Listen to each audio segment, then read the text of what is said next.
torí ibi tó ti joyè yẹn kò ní lè ẹ bá hùwà ìbàjẹ́ bẹ́ẹ̀ kò ní lè sọ̀rọ̀ àbí kí lẹ́ni mo sọ bá mi 20. Olúwe ìtàkù ìlú tó bá ti joyè àbí tó bá fi àbẹ́ni tó tiẹ̀ ní joyè gangan tó bá mẹ́sàn kò ní lè takú ẹ̀. So láti bẹ̀ lọ gbogbo dignity ẹ̀ ti ń reduce. Okay, Olúfẹ́mi Adéníyì wọ́n ní we had Chief Gani Fáwẹ́yìnmí, it depends on individual. Gani Fáwẹ́yìnmí ṣebí lọ́ọ̀yà ni wọ́n. Sáà ni wọ́n náà. Sáà ni wọ́n náà. Káyọ̀dé Adétutù activist lè jẹ oyè but ó máa lùsì púpọ̀ nínú agbára ẹ̀. Okay. Mídé Kọ́láwọlé wọ́n ní Chief Gani Fáwẹ́yìnmí ń kọ́. Bàbá òun ṣe ordinary activist o. Sáà ni wọ́n o. Oduduwa has arrived. They have caged you if you ever take such a confinement. Ọ̀rọ̀ Bẹ́rẹ̀ ṣé ẹ rí Bẹ́rẹ̀ dàgbà gẹ́gẹ́ bí èèyàn kan tó serious. Kò kí ń ṣe activist nìyẹn tó yẹ pé nǹkan tó bá please ẹ̀ nìkan ló máa ń dá sí. Ẹ rí pé òun àti Olúwo wọ́n fi wà jọra wọn unnecessary publicity káàtì ẹ̀gbà pé òun wà partisan sometimes. Mo mí pé ó máa ń jà fún nǹkan tó bá fẹ́ tó believe in. Ẹlòmíì ìjà tí mi ìfẹ́ define nǹkan tí Bẹ́rẹ̀ dàgbà ń ṣe. He's just a loud blogger. Èmi ò rí as an activist. So mo lè rí as ẹni tí ò tún fi gbogbo ara serious. So ó dẹ̀ like publicity. Olúwo náà like cheap publicity. So tí wọ́n gé fún ọmọ ìyájọ́ ni wọ́n. Ṣé tí Olúwo bá máa wá jẹ oyè ṣé Yorùbá land ṣó ní bàbá ṣé Yorùbá land sọ pé mi ò mọyè tó fi jẹ́ of whole land not of Yorùbá land. So ní tẹ́tí wa mọ̀ pé aláìní kan ṣe troublemaker. Of Nigeria. Aláìlárò kulẹ̀. Òun lolúkú àtẹ̀tòkìtò ìṣíbẹ̀ ti rí ṣé ẹ ti rí bí Bẹ́rẹ̀ dàgbà náà ṣe ń jó lọ́mẹ̀ tó ń ṣe yẹ̀yẹ́. I don't see that the serious everybody look on mess it's just a messed up something. Bọ̀ màámi ẹ kàn sọ bẹ́ẹ̀ wípé àwọn èèyàn take wọn serious. Do you know it's a slap on Yoruba's face on our culture? Ìyẹn ni wọ́n fẹ́ sọ ń sìn àwa fúnra wa ń sìn nígbà tí wọ́n bá di àtúnkún ọbẹ̀ àdàtúnṣe. Àwọn oyè kankan àwọn kankan wà nílẹ̀ Yorùbá ẹ̀ tá à ń pè lọ́ba tó pé baálẹ̀ ni wọ́n. Àwọn kan wà tó jẹ́ pé wọ́n kàn lẹ́yìn baálẹ̀ wọ́n tún ní oyè kan tí gbogbo wa kò máa ń pè ọba. Àwọn ọba kan ò mọ iye ara wọn mọ́. Wọn ò mọ iṣẹ́ tó yẹ kó ń ṣe. So we need to redefine all those things. So Akèrègbè ló dẹ̀ máa júwèé bí ta máa fokùn sí. Ṣé get me? So kò sí ta lè ṣe. Màámi mi mọ̀ bóyá ẹ gbọ́ nígbà tí àwọn ará Saudi wá bá tí wọ́n wá kí torí kinní yẹn wà online. Tó ní nísìnyí o òun fẹ́ disown pé ọmọ Yorùbá lòun ò wá láti Ifẹ̀ o wípé òun fẹ́ faramọ́ ọmọ Saudi pé ara Saudi lòun. Ọ̀rọ̀ yẹn lójú ti tèmi àti létí mi bẹ́ẹ̀ ni wípé ó wúwo díẹ̀. Mo dé àtìgbà yẹn mo wá expect wípé àwọn afọbajẹ ní Ìwó àti the rest of Council of Obas ọ̀rọ̀ yẹn wúwo fún ilẹ̀ Yorùbá kí ló dé tó ṣe jẹ́ wípé anybody kan lè máa ṣe anyhow nílẹ̀ Yorùbá ṣùgbọ́n táwa ta jọ ọmọ lọ́wọ́ wọn ta bá ń try láti correct àwọn kìíní tó máa ń rí wa bí aláìjà. Ẹgbẹ́ ìkan tó ṣẹlẹ̀ kò sí àgbà mọ́ nílẹ̀ Yorùbá. Àwọn àgbà tó wà mẹ́gan wọn fọwọ́ lẹ́rọ wọn wò ní because ọmọ tó bí gbogbo àwọn tó wà lẹ́gan wọn ti di vagabond bẹ́ẹ̀ bá ẹ wo ọkọ tó ṣẹlẹ̀ ní bẹ́rẹ̀ táì tọ́nà bá wọn kó àwọn tá a ti ń sunkún kọ́ bá kó wọn jáde. Ẹ wo bó ṣe distort gbogbo àwọn di a whole man tó jẹ́ military officer ó jáde ó explain nǹkan táwọn ṣe. Àwọn kan dẹ̀ distort ẹ̀ látòkè ṣọ́mọ làwọn wọ̀nyẹn. Ó fẹ́ pẹ̀lú tí ṣódìgbà tí nǹkan kan máa ṣẹlẹ̀ eventually I don't even see èmi number one mi ò rí Nigeria as a nation mọ́ mi ò jẹ́ ní Yorùbá ó láṣẹ pariwo pé ẹ jẹ́ ká tètè máa lọ.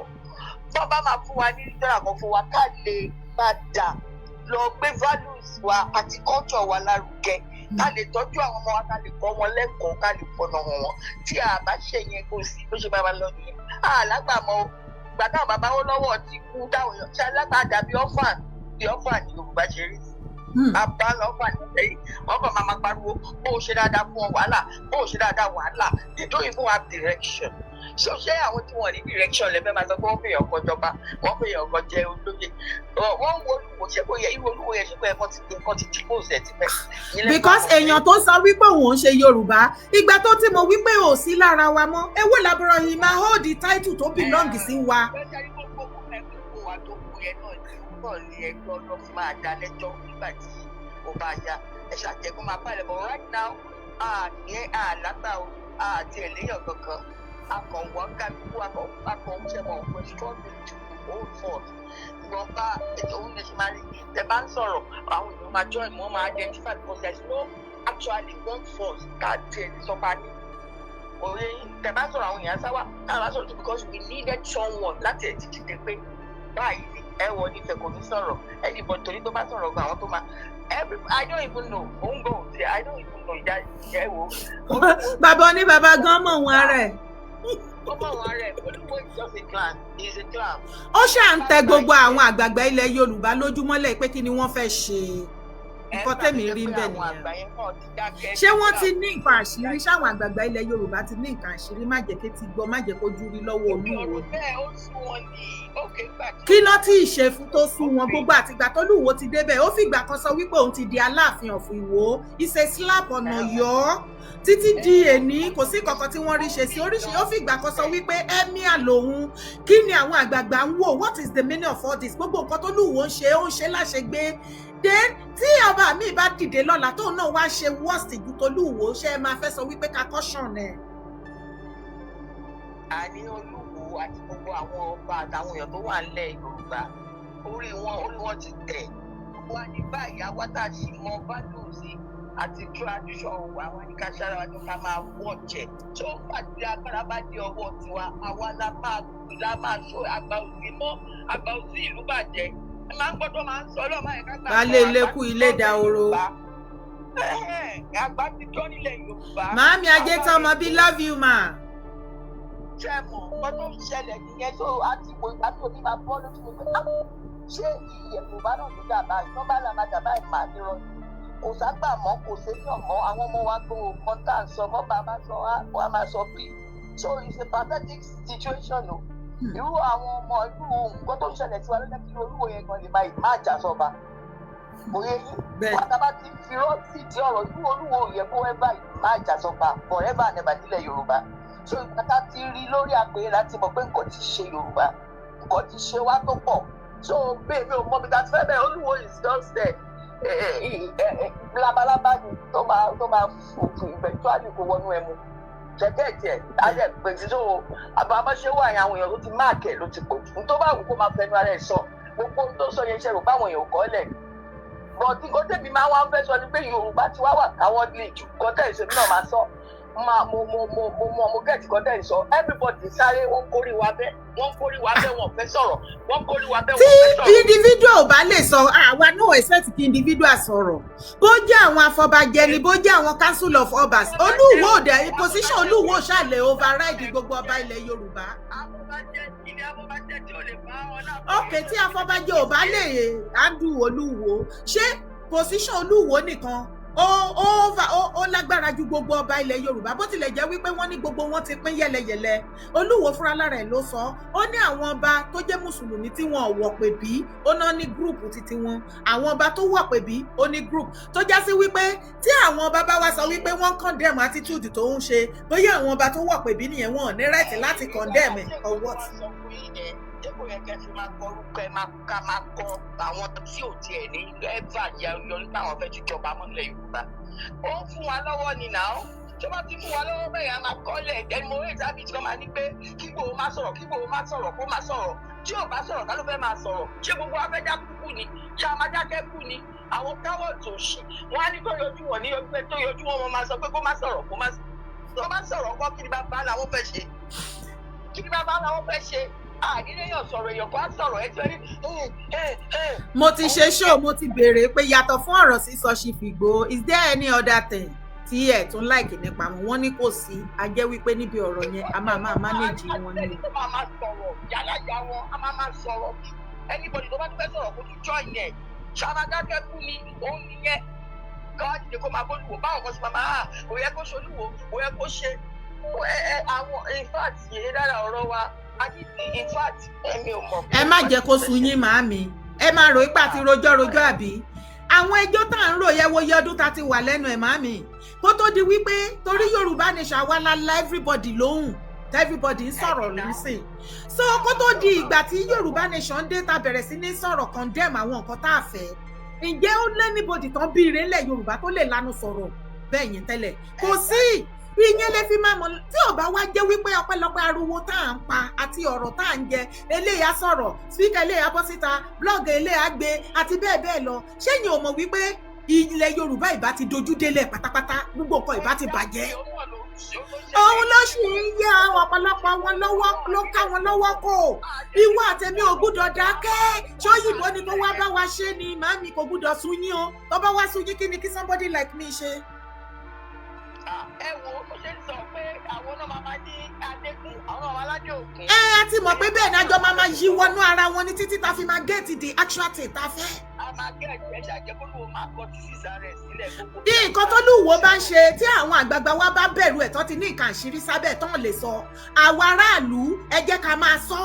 Ká fi sọ àwọn àgbààgbà lẹ́nu àtolúwo ẹ jẹ́ apariwo síta. Anybody tó bá condemn Olúwo ẹ má pa mọ́ lẹ́nu. Olúwo ti yẹ̀yẹ́ ìran Yorùbá, ó ti disgrace yìí, ó disgrace wa, ó disgrace culture wa, àṣà ìṣe everything wa. Gbogbo nǹkan Yorùbá lolúwo máa ń condemn tó dẹ̀ máa ń praise outsider lé lórí. Àwa náà tá a bá bojú ẹ̀ jẹ́ tá a bá everything ẹ̀ jẹ́ kẹ́nìbọ̀dì má dì wá lọ́wọ́ mú. Bẹ́ẹ̀ ni.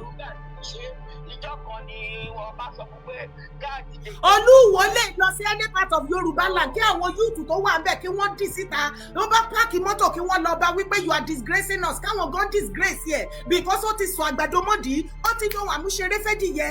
Ó lè máa tẹ orí àpèrè yẹn, ó ti yẹ̀yẹ́ already. Òun gbé nọ́ọ̀tì sókè, òun promote northerner, the same terrorists, the same set of people that are terrorizing Nigerians, that are buying Nigerians. Olúwo ò ever condemn wọn rí. Àwọn wo ni wọ́n sponsor terrorism? Ṣé àwọn kan? Àwọn wo ni wọ́n ń re náà ṣe terrorism? Àwọn kan? Àwọn wo ló ṣe jihadist? Àwọn ni the same set of people ní north, the same set of people lolúwo gbé sórí tó ń promote lójoojúmọ́ tó dẹ̀ ń condemn àwa ọmọ Yorùbá tá a fọwọ́ síbi tó wọ́n gbé.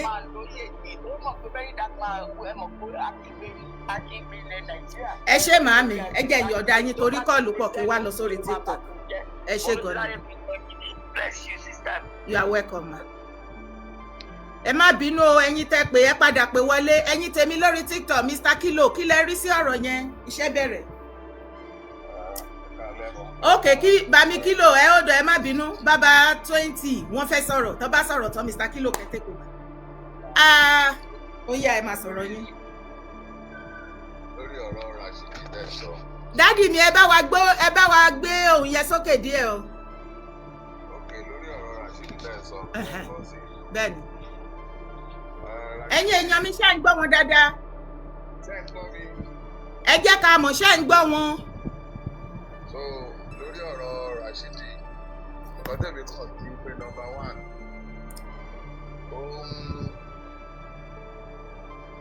ó fẹ́ jẹ́ ó tún fẹ́ relevant níṣẹ́ mọ̀ nǹkan pé ó ti ogún ẹ ti wò òkun tẹ́lẹ̀tẹ́lẹ̀ ìyẹn ní. So ó dẹ̀ mọ̀ nǹkan pé wọn gbóhùn. So ó ti ń lọ sí relegation. So ó dẹ̀ wò pé kí ni nǹkan tóun tún lè ṣe báwọn ayé tún máa gbà á. That is number 1. Number 2 ní nǹkan pé gẹ́gẹ́ bí nǹkan tí mọ́mì wa sọ ń sìn pé àwọn àgbààgbà ò sí lóòótọ́ ni. But a lè sọ nǹkan pé tá bá ní kí wèrè sin òkú ìyá ẹ̀ á sun jẹ. Ṣẹ́rí Rashidi, èmi ń wò kọ́ pé bóyá àwọn àgbààgbà yẹn bóyá mò ń wò ni o bóyá wọ́n dúró de ìgbà tó bá máa sọ nǹkan pé ó máa sign ó máa deny finally nǹkan pé òun ò ṣọmọ Yorùbá òun ti dọmọ Saudi bóyá gbà ẹ bọ̀ ó ti sọ ó lóun ti ìgbà táwọn kan wá láti Saudi tí wọ́n wá bá tó káṣọ aṣọ òkè sí wọn lọ́rùn ó wà lórí pépà online ó lóun ti denounce òun ti disown wípé wíwá òun ṣíṣe òun pẹ̀lú Ifẹ̀ ìwọ tó bá dẹ̀ ti sọ wípé o ní kankan ṣe pẹ̀lú Ifẹ̀ ó ń ṣe ìran ọmọ Yorùbá nìyẹn ó ní àwọn ará Saudi lòun gbámú nísìnyí adẹ̀sí ń dúró káàdẹ̀ ti gbọ́ kankan náà láì wípé òkè ìgbà tó ti ṣọmọ Yorùbá mọ́ òye tó jẹ́ Yorùbá ló ní orí àpèrè tó jókòó sí tó ti ń fẹlá àwa la ní gbé ẹrù wa sílẹ̀ àbí kí lẹ feel. Bẹ́ẹ̀ni ó yẹ kó gbé sílẹ̀ ni ó yẹ kó ọ̀rọ̀ lóye. Ẹ bá wa love ẹ bá wa like ẹ bá wa share o God bless you as you do so. Because kó má dàbẹ̀ ní pé a tún dá ọ̀rọ̀ wa padà sẹ́yìn ṣebí ńgbà tí Ooni of Ife tán fi bàbá kan jẹ oyè, bàbá kan nìbàdàn, mo ti gbàgbé orúkọ wọn. Sanusi tán fi jẹ Ọ̀kanlọ́mọ of Yorùbá land àbí 48 hours 2 days ni Aláàfin fún un. Ẹsẹ̀kẹsẹ̀ ní Akeem Adésọkọ pé òun fún Ooni of Ife ní 24 hours 48 hours kọ́wé lọ kínní yẹn pé òun lòun ní ẹ̀tọ́ láti lè máa fìyàn jẹ anything Yorùbá land. Kò kétí sápò ń sìn náà kìrẹ́ ṣe ń pé bóyá inú wo lẹ̀ ló ń gbé náà ṣe bó ó ṣàti máa rí àdẹ̀ tí gbọ́n kọ́ pé Olúwo fi very dark man jẹ kínní kan of Yorùbá land. Ó yẹ kó fóun náà ní 24 hours ń pé kó withdraw ẹ ni bọ̀ǹgbà tẹ́ pé irú rò ń borùn náà méjèèjì òun náà méjì ó wá yẹ ká kí mọ̀ wá dé ó yẹ kó sanction òun náà ní ìsìn kan pé òun náà fún ẹ ní 24 hours bọ̀ǹgbà tẹ́ pé asínwé bá ṣe èrè dáná náà méjì so Olúwo fúnra rẹ̀ àwọn tó wà nínú Ìwó ẹ rí pé kò jáde kúrò nínú Ìwó ni kò lè jáde tó bá lọ sí another state mo bẹ́ẹ̀ tí ń yèyè àwọn yúùtù wọ́n máa yẹ̀yẹ́ ẹ̀. Mo doubt ẹ. Inú Ìwó náà ló ti ń rómìnà bá ló ti ń káàkiri ló ń gara káàkiri ló ń gbé umbrella tí ò wúlò káàkiri. Ẹ jẹ́ ká máa wò ẹ jẹ́ kó jáde kúrò nínú Ìwó yẹn kó lọ sí another state kó tiẹ̀ wá sẹ́kọ̀ọ́ lásán. So òun náà máa mọ̀ wọ́n máa yẹ̀yẹ́ kó tiẹ̀ lè wá ná kó tiẹ̀ lè wá. Àti tírèènì ti gbà àárín òun àti Elégùṣì ká ó ti gbà àárín òun àti Elégùṣì. Tipẹ́. Ta ló fẹ́ wá bá lẹ́kọ̀ọ́? So nǹkan tí mò ń dúró dè sí ni nǹkan pé àwọn ará Ìwó yẹn gan fúnra ara wọn ṣe bọ́ ní baálẹ̀ wọn ní youth wọn ní kò ṣókò gbogbo wọn gómìnà gan ṣé gómìnà gan ò lè yọ ni gbàtẹ́ pé ijó nìyẹn gan jó kiri èyí tó tiẹ̀ bá yẹn gan apá kò tiẹ̀ yé wa. Gómìnà ẹ má expect any action from bàbá Ìmọ̀lẹ̀ torí èyí tó bá wọn lọ́wọ́ yìí wọ́n ṣe máa win ní second term ni wọ́n bá náà fẹ́ gé orí èèyàn gan l'Ọ́ṣun state báyìí kò kàn tó bá ti máa fún wọn níbò so. I don't know. Àbẹ́yìn orí bọ́yẹ àtàkì ara wọn ní Ọ̀ṣun state ni ẹ mọye èèyàn tó ti kú báyìí politically wọ́n àtàkì ara wọn APC àti PDP gbogbo wọn accord. Ó yẹ kán parí àwọn àgbààgbà yẹn kàn kó gbogbo wọn sínú gáàló ni. Ẹ ṣe ẹ jẹ́ ká gbé kọ́ọ̀lù díẹ̀ ẹ kálẹ́ o ẹ kálẹ́ dádì. Ọlọ́run jẹ́ kí nẹ́tíwọ́ọ̀kì mú wa. Ẹ kálẹ́ sà ṣé dáadáa lẹ́wà. Ẹ kújọ́ mẹ́ta. Ọjọ́ kan pẹ̀lú happy weekend to you sir. Tọ́nù máa kàn mí ní. Àbí o ẹ má bínú. Ó dàbẹ̀ pé mi ò sí lórí rẹ́gísítà yín mọ́ mi ò sí ẹ ti yọ mí kúrò lára fáǹsì yín. Ọlọ́run máa jẹ́ we stand gidigba we join àtẹlẹpọ̀ títí ti eternity ní dádì ẹ má bínú gbogbo ìgbà tẹ́ bá pè ó yẹ kẹ́ mọ̀ pé ọmọ yín náà máa busy díẹ̀ do this and that and that and that. Mo tún pè yín jẹta aláìsí ẹ̀ sí lórí show. Ẹ má bínú dádì ẹ má bínú lọ́bí kò yí sí ẹ o pé ìlú òyìnbó kì í rí supporter kankan kì í ní help kì í ní anybody to support you are to do everything. À ń gbọ́ yín dádì torí kọ́ọ̀lù pọ̀ gan ni ẹ bá wa go straight to the point dádì ẹ bá wa go straight to the point 2 minutes kọ́ọ̀lù pọ̀ gan.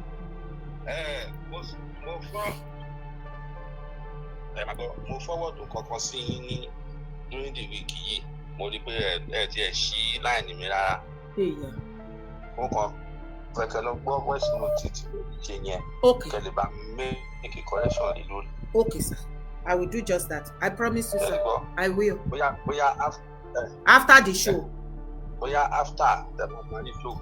Bẹ́ẹ̀ni. Ẹ bá mi lọ sọ́dọ̀ mi kẹ́kọ̀ọ́. Okay sir. Kẹ̀lẹ́ mọ orúkọ rẹ̀.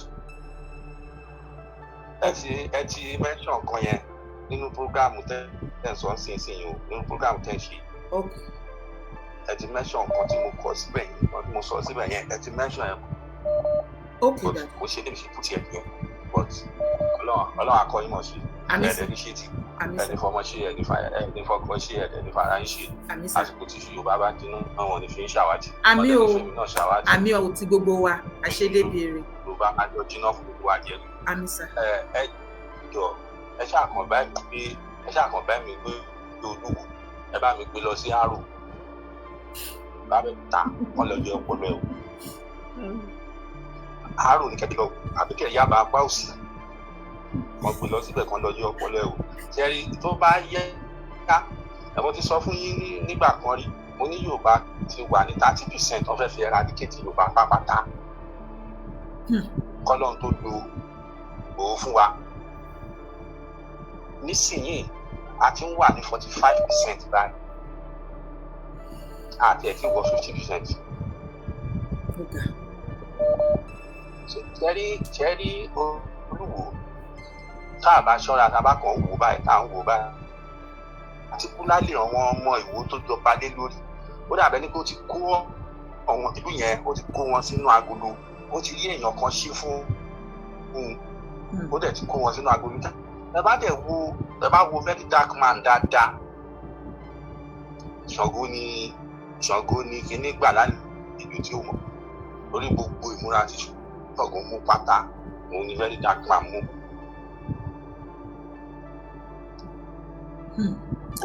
Ẹ bá wa love, ẹ bá wa like, you support our show. God bless you as you do so.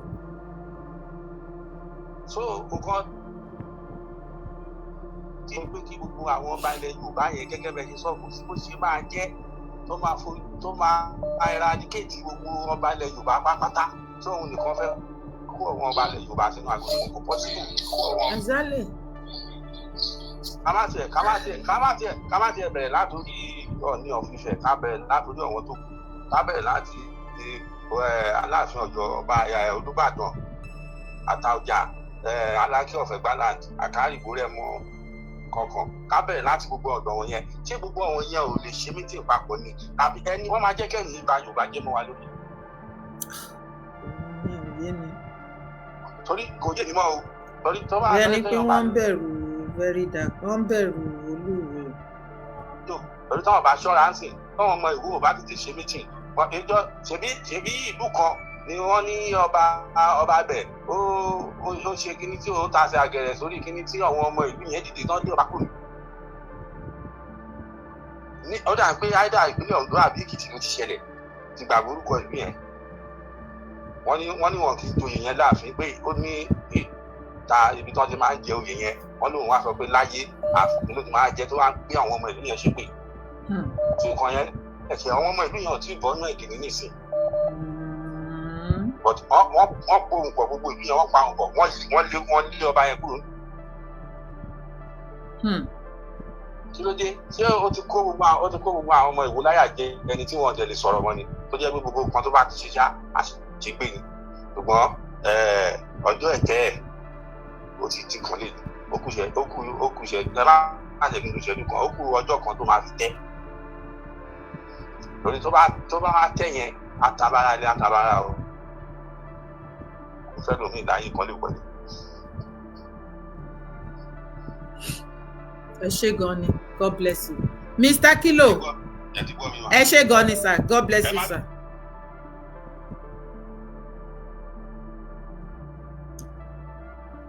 Mr. Kilo mo ń bọ̀ Mr. Kilo mo ń bọ̀ ẹ má bínú Mr. Kilo má bínú Mr. Kilo give me 2 minutes ẹ jẹ́ ká gbé kọ́ọ̀lù àwọn kọ́ọ̀lù pọ̀ gan ẹ má bínú. I'm coming. Hello, ẹ kálẹ́ o. Ẹ kálẹ́ wa. Ẹ kálẹ́ sà. Program tẹ́ ń ṣe lórí bàbá Olúwo wa. Bẹ́ẹ̀ ni sà, ẹ bá wa dá sí. Ṣé rí àkọ́kọ́ nǹkan tí táwọn bá dá sí ó máa di ìjà ẹ̀sìn sí ìjà àwọn onílẹ̀ it's going to cause war between àwọn oníṣẹ̀ṣe àtàwọn Muslim because Olúwo ti so gúnlẹ̀ sínú àwọn tẹ́ bá dẹ̀ wò pé tẹ́ bá wo ìlú Ìwó dáadáa ẹ máa rí pé 90% wọn or 95% wọn Muslim wọn. Nínú Ìwó gangan àwọn ọmọ ọba Ìwó gan wọn tí ó ṣe kéèsì ẹ̀ ṣì wà ń kọ́ọ̀tù lọ́wọ́lọ́wọ́ báyìí tán fẹ́ yọ kéèsì ẹ̀ wà ń kọ́ọ̀tù lọ́wọ́lọ́wọ́ báyìí tán fẹ́ yọ. I think láti bí abí lásìkò tó ń ṣe lọ́nà wọn ti gbé kéèsì ẹ̀ lọ sí court. Wọ́n ṣe rí ọba Ìwó ó ti form group àwọn association àwọn Muslim ọba. Yes. Ó ti so tẹ́ni ọba bá dé sọ pé wọ́n fẹ́ bàjá sí ṣé ó máa kọ́ sí little bit work, a little bit of war. So the only thing to all ṣe ni pé àwọn ọmọ ọba Ìwó, àwọn the prince, àwọn tó lẹ́tọ̀ọ́ àti jọba ní Ìwó máa ń pè wọ́n ní àwọn ọmọ ọba. Wọ́n ti gbé kéṣẹ́ lọ sí court because he has caused a lot of that. Ó wú àwọn ọba kan kó ní palace. Kéṣẹ́ ń ṣe lọ lọ́wọ́. Exactly. So but uncle mi ẹ má bínú o tí ẹ bá máa láti dá sí.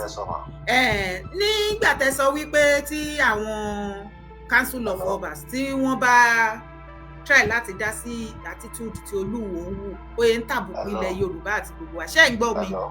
Can you hear me? Hello? Wọ́n gbọ́ wa mọ́. Mr. Kilo, à ń gbọ́ yín.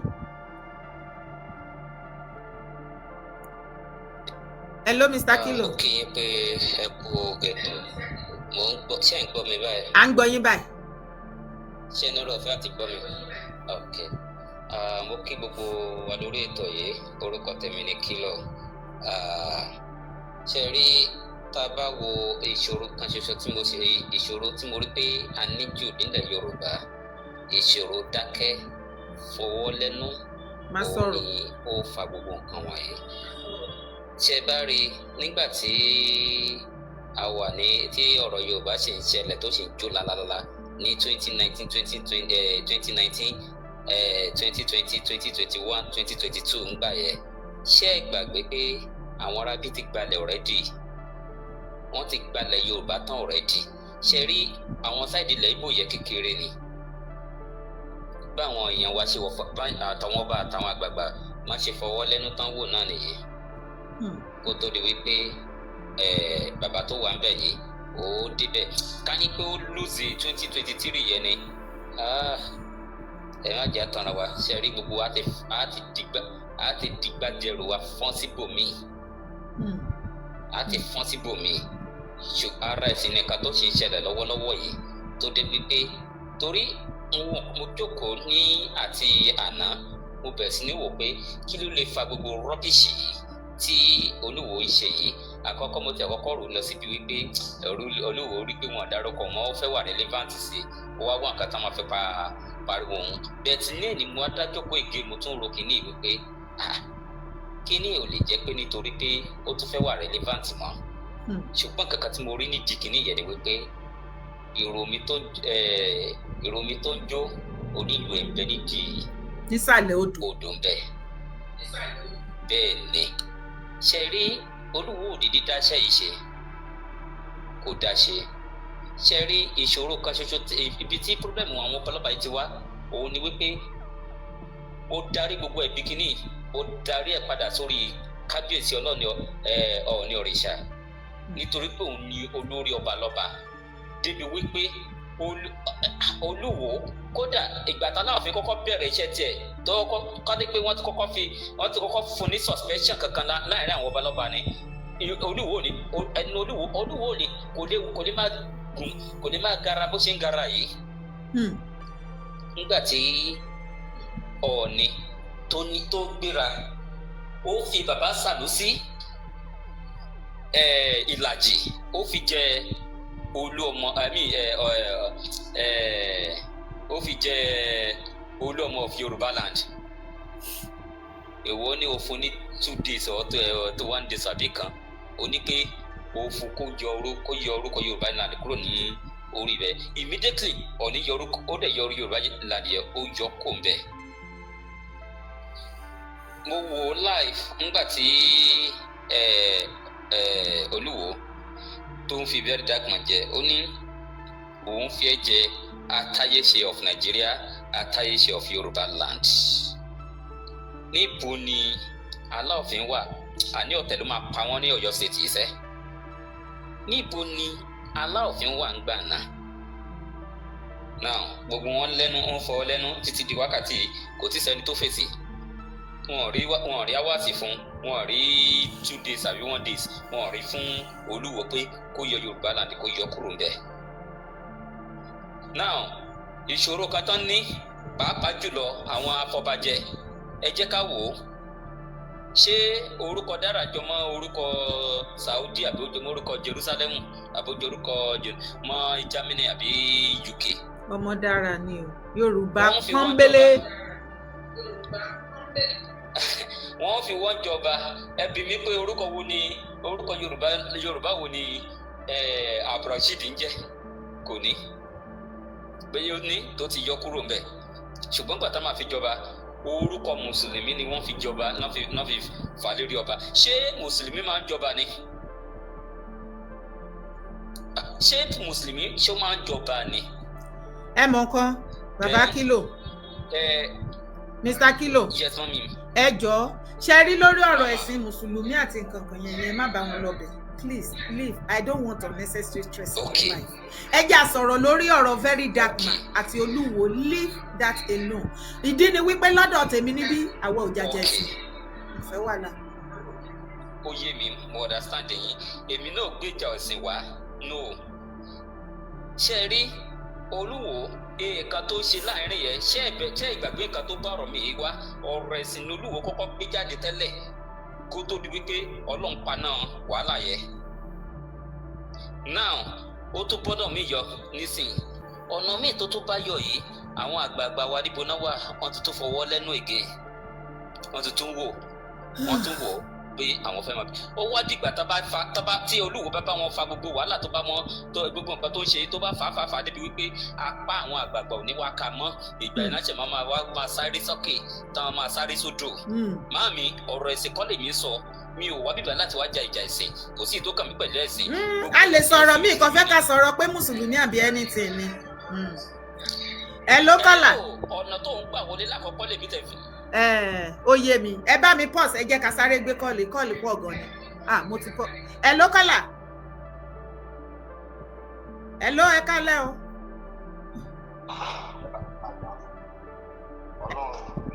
Ọlọ́run tó máa ń fi ààyè gba ìgbà tó máa pa àmín. Ọlọ́run máa pa ìgbà. àmín. ká ní mi ò lọ rí nípa sọ̀rọ̀ ní program yìí tó fi tán inú mi dùn rárá. mo ti pè é mo tún lọ sórí international mo tún lọ sí nǹkan.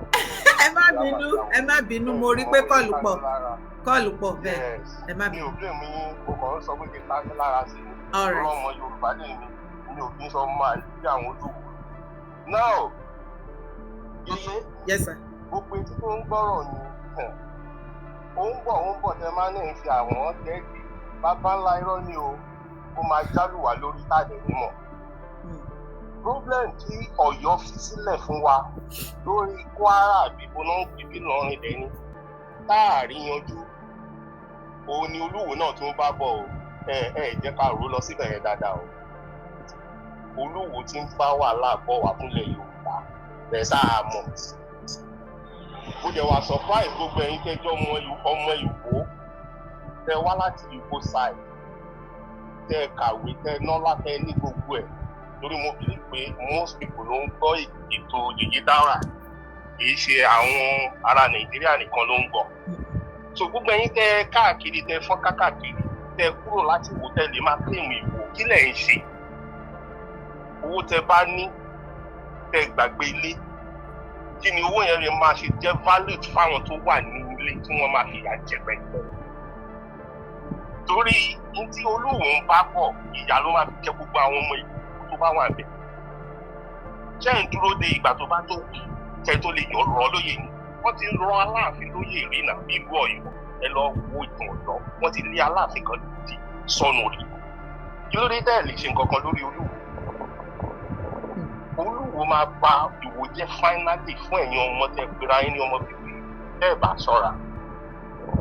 Tó bá ní pé òun ò kí ń ṣe ọba ìbílẹ̀ tó lóun ò kí ń ṣe traditional ọba wípé Muslim lòun ìjọ yẹn gangan ló yẹ kẹ́ ti rọ̀ lóyè torí nǹkan tó gbé wọlé ni. Under the constitution kò ní ráì láti wà lórí àpèrè tí ò bá ti ń ṣe wípé òun gbàgbọ́ nínú tradition ẹ dẹ̀ fi sílẹ̀ síbẹ̀. Ẹ wo etí tó ṣe gbà yín ẹ sì lè fọwọ́ ra èyí tó ṣe ń padà bọ̀ tó ṣe máa dé fún yín ṣe máa wọ́ sí ìgbà ẹ̀ lọ. Gbogbo ẹ̀yin tẹ́ gbéra yín ní ọmọ ọba tẹ ẹ gbé kéèsì jáde ní during Buhari lórí mo mọ̀ pé báyìí lè ti ń bá fa wàhálà torí ó jẹ́ instrument fáwọn àwọn northerners wọ́n tẹ̀ rí ẹ wá dákẹ́ síbẹ̀ tí bàbá tí wọ́n fi lo 2 good years ẹ ṣẹ̀ṣẹ̀ ń jáde ń sìn ìgbẹ́ yẹn ṣe fẹ́ ṣe kìíní sẹ́yìn gan nìkan ṣe ìró yẹn kàn máa sọ̀rọ̀ síra wa ní ìsìn báyìí torí ẹ fẹ́ bá ilẹ̀ Yorùbá jẹ́ gbogbo ẹ̀yin tẹ́ẹ̀lì ṣiṣẹ́ tó ṣe yẹ kẹ́ ṣe ó yẹ kán máa sọ̀rọ̀ bá orí yín ni kò yẹ kán máa advice yín gbogbo advice táwọn èèyàn fún yín látẹ̀kan yìí mi ò rí point bẹ́ẹ̀ I'm sorry to say that tó bá yẹ ká gbé gbóná fúnra wa jẹ́ ká gbé gbóná Yorùbá ti tutù jù ṣé nílẹ̀ Ìgbò tó bá jẹ́ nílẹ̀ Ìgbò ni bẹ́ẹ̀ dàgbà ṣe fẹ́ jẹ́ oyè tó máa pè ní oyè ilẹ̀ Yorùbá báyẹn rí pé àwọn chieftains àwọn chief tó wà bẹ́ẹ̀ wọn ò ní gbà. Lagos ní orí TikTok ó ní this is how it started in Ilorin. Yes. Yes, ẹ ṣe dàdé Ìlọrin Kwara State bó ṣe bẹ̀rẹ̀ ní wíwọ Àfọ̀njá ṣe lọ gbé àwọn kan wá nìyẹn òun náà ni Olúwo náà ń lójú ti ẹ̀dẹ̀ dákẹ́ ẹ wá sọ pé àwọn ọba ìyó ibi tí wàhálà ti fún ilẹ̀ Yorùbá tí kò ti sí ọba kankan tó ti sí ọba ìgbà tí Ọọ̀ni jẹ Ọọ̀ni tó jẹ yìí tí Ọọ̀ni máa gbọ́ àbáwọn tó bá jẹ́ ìpínlẹ̀ tó ti ń kó àwọn Saheed Elégùṣì àwọn Olúwo àwọn pàtàkì tó ti ń kó wọn tó ti lọ wà láàfin tó jẹ́ kán rin fún nìyẹn tó jẹ́ kán rin Ọọ̀ni fún nìyẹn tí gbogbo wọn ti lè gbọ́ràn sí wọ́n jọ ń pàtì gbà yẹn ni kó àwọn sọ̀rọ̀ mẹ́ni àwọn ọmọ Ifẹ̀ náà every weekend wọ́n ṣe party Saheed Elégùṣì máa ṣe nígbà tí gbogbo wọn jà ní gbogbo wọn jókòó sáàrin wọn ẹ tún gbọ́ kan sí kẹ tún gbọ́ lónìí Yèyé Dára ẹ wo adé tó wà lórí Ọọ̀ni yẹn tó máa ń ṣe bí kiri lógò kan báyìí tó máa ń dàbí ojú àsọ̀mpù yẹn ṣiṣẹ́ tí máa dé yẹn ẹ lọ wò tẹ́lẹ̀tẹ́lẹ̀ fábà kí Ọọ̀ni tó jẹ Ọọ̀ni kò sí bá pálá ọba tó fi ta tó lówó adé yẹn nǹkan ni gbogbo wọn lọ sí sáwọn ọmọ adrẹ́sì náà sí ṣé wọn ti máa dé adégun tí máa fi ní ẹ̀ṣẹ̀ yìí kiri á ti wà tún lò nílẹ̀ Yorùbá a dẹ̀ máa dákẹ́ àwọn